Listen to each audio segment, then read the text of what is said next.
Hello bachcho, let's read this question. The question says that why it is not the interference pattern like the one from young double slit experiment produced from the two headlights of a car. So इस question में कहा गया है कि हम अगर car की दोनों हेडलाइट को स्लिट मान ले तब उससे हमारी इंटरफेरेंस पैटर्न क्यों नहीं बनती, यही हमें क्वेश्चन में बताना है. सो पहले क्वेश्चन का की कंसेप्ट समझ लेते हैं. दैट इज की concept of our question is interference pattern के फ्रिंज विड्थ का फॉर्मूला क्या होता है हमारा. That is fringe width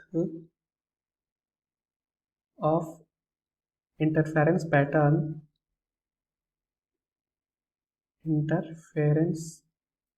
pattern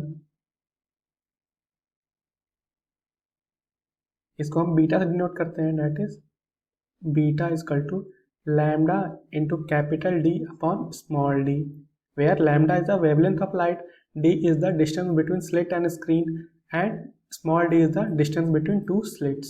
So हमें ऑप्शन ए में क्या दिया गया है. That is the light are too far apart. So we know that जो बीटा है हमारा है beta is equal to lambda into capital D upon small D. So जो हमारा डी है ये स्मॉल डी ये होता है distance between two slits.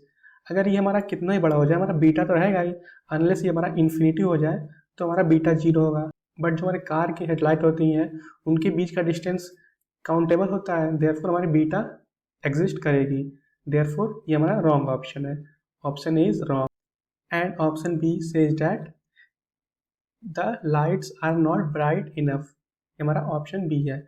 So we know that जो हमारा बीटा है इसमें हमारा कोई इंटेंसिटी का टर्म है नहीं, देयरफॉर जो बीटा है हमारा इंटेंसिटी ऑफ लाइट पे डिपेंड नहीं करेगा.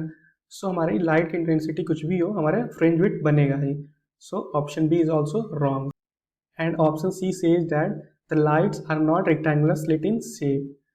So जो हमारा सर्कल होता है, लेट ये हमारा एक सर्कल है,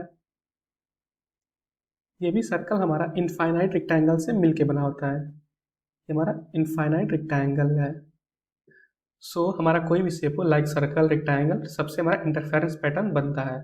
so option C is also wrong option. And option D says that the lights from one lamp is not coherent with other. So ये हमारा करेक्ट ऑप्शन है. that is for interference pattern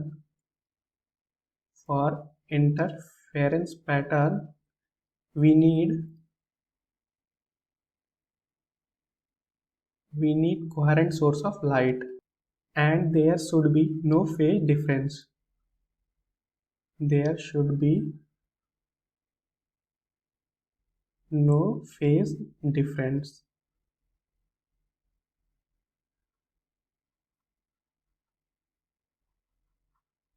सो यही हमारा correct answer है. Date is option D क्या दिया गया है. The light from one lamp is not coherent with other.